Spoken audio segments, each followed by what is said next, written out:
For 2,000 years, the Garou Nation has dealt with the pain, the anger, the suffering of the loss of the White Howlers.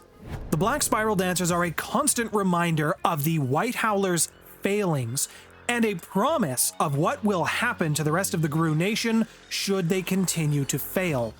The history of the White Howlers has largely been lost and or embellished in the stories that have been passed on through the generations. The tribe has been painted naive fools or despicable traitors, depending on who you ask. The decisions the White Howlers made spawned an army to serve the minions of the worm or serve the enemies of the Garou. Unlike the Croatan, whose sacrifice was actually for a greater good, or the Bunyip, whose sacrifice was not of their own decision.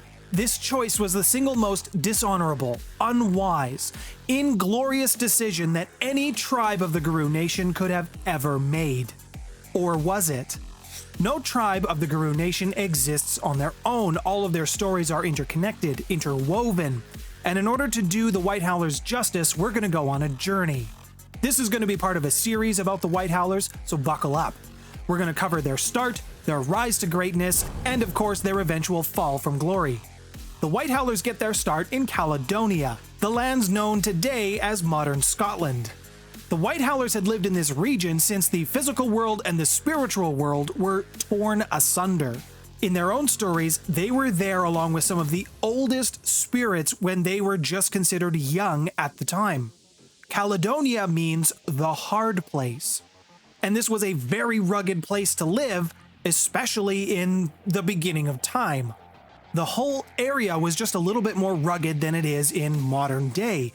There were deep glens, tall cliffs that protected the land from the sea, and they had some taller, craggly mountains. This was a time before the Great Winter, before all of the big wars had happened, even before the White Howlers knew the Fianna. And even this early on, the White Howlers were fighting the worm. The worm coveted the White Howlers' lands. And because the environment was so harsh, eventually the worm did succeed in getting a foothold, but we'll talk about that in a bit. The White Howlers were excellent hunters. They pursued the worm with everything that they had. The worm was strong, cunning, and relentless, but guess what? So were the White Howlers. Some notable figures within the White Howler tribe. Their stories live on even today. Silverpaws. Their heart was known to be so pure that Gaia gifted them a pelt of pure silver. Eob the Ever-Living. They were so dedicated to Caledonia that they fought for it, they died for it, and were resurrected many times for it. They were so dedicated, Gaia kept bringing them back. Bran Bloodhand. This guy lost a hand to the minions of the worm.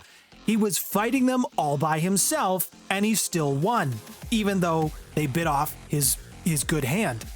Cairbre and Brood were twin White Howlers, and they were so similar that even Luna couldn't tell them apart.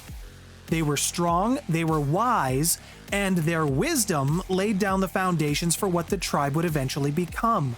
The White Howlers battled the worm's intrusions, and the worm fought very hard to get a foothold in this land. It's a difficult place to do battle because the hills are so tall, the forests were so deep, there were tunnels that were formed within the land itself that the sunlight couldn't hit. And while the White Howlers were good at rooting out the worm's corruption, they were not perfect at it. It's one of those situations where the White Howlers needed to win 100% of the battles, but the worm only needed to win one.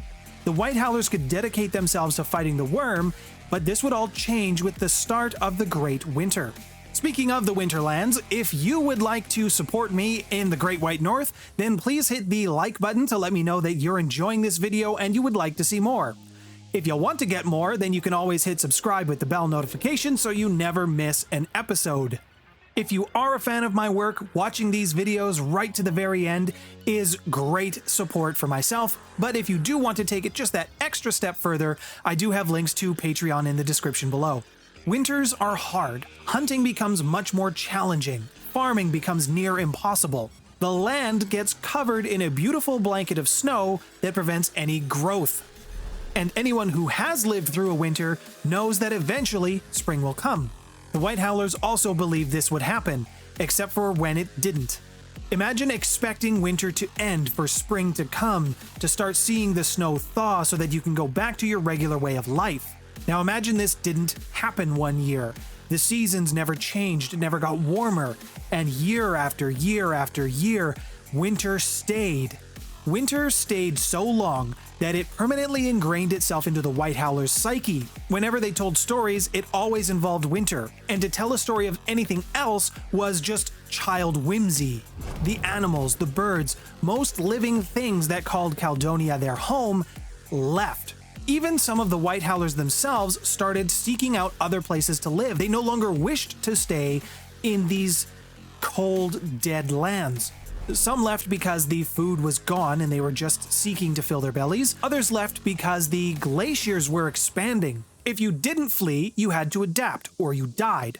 And those who died became food for those who stayed. The humans who were living in the area, the kinfolk for the White Howlers, they all started dying. Some of the White Howlers who were desperate to keep the human side of their tribe alive, they decided to go seek out other lands and find other humans to keep the homicide going. Unfortunately, this act only brought more conflict, not only with other human tribes that they encountered because they were not quite civil, the humans or the White Howlers. This also brought them into conflict with other werewolf tribes like the Fianna, who viewed these humans as their own livestock and did not take kindly to another group of werewolves trying to insert themselves. Pun semi-intended. Now, why would Gaia blast the earth with this never-ending winter? That is a tale that has many stories. One story told about this is a deal with the forces of winter having gone sideways. The spirit they did dealings with took advantage of a loophole and kept winter going for hundreds of generations. And in the end, while it did take a very long time to fix, eventually the dedication of the White Howlers, they finished the deal, they completed the bargain that was seemingly impossible to do and brought winter to an end, or at least brought it back to a seasonal happenings. Other tales say that it was a punishment from Gaia for abandoning their duties, and they were not able to return to their homelands until they proved themselves worthy again.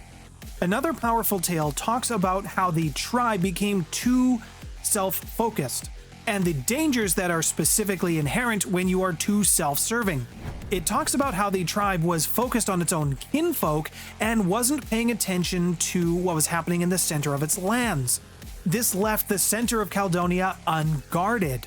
And because it was unguarded, this is where the worm was able to get a significant foothold in their lands. Its presence grew and festered, creating a deep pit. And since the White Howlers were only focused on where their kinfolk resided, they were unable to see the growing taint of the worm. And when they eventually did find it, it was so deep-rooted that they couldn't get it out themselves. So the story goes that they begged Gaia to send a very long, almost eternal winter. So they begged Gaia to send winter to freeze out the worm's minions. And Gaia did send winter. Now, in her disappointment, she also tried to teach them a lesson and allowed winter to spill out into their lands. And she would not remove winter until such time as the tribe learned to come together and work as a team. No room for people who can't act in a team on my team. Excuse me. Hello? What? Well, if you can't work as a team, you're all fired. And as I mentioned, it wasn't until the Great Winter that the White Howlers had any significant interaction with other humans or even other werewolves. It just never came up. They were so focused on their own lands, and nothing brought other werewolves or other tribes into their homelands, so there was just no connection. The Great Winter changed all of that, though, and the White Howlers' first run-in with another werewolf tribe was the Children of Stag, or the Fianna. Their territory was closest, but it was still separated by difficult-to-cross land. The Fianna themselves were not surprised to find other werewolves, especially as they saw the approaching Ice Age. For the White Howlers, though, this was a great shock to find that there were other werewolf tribes, and even ones who didn't follow Lion. Think about what that must have been like for the White Howlers. You had no idea that other werewolf tribes existed, and when you find one, they don't look like you, they don't act like you. I mean, they're still big, giant wolves, but their fur color is all different. The Fianna are not like the White Howlers at all. They are not warrior-like, they are more laid back. So you can imagine how running into something that is near your complete opposite would be a little jarring and things wouldn't go very well.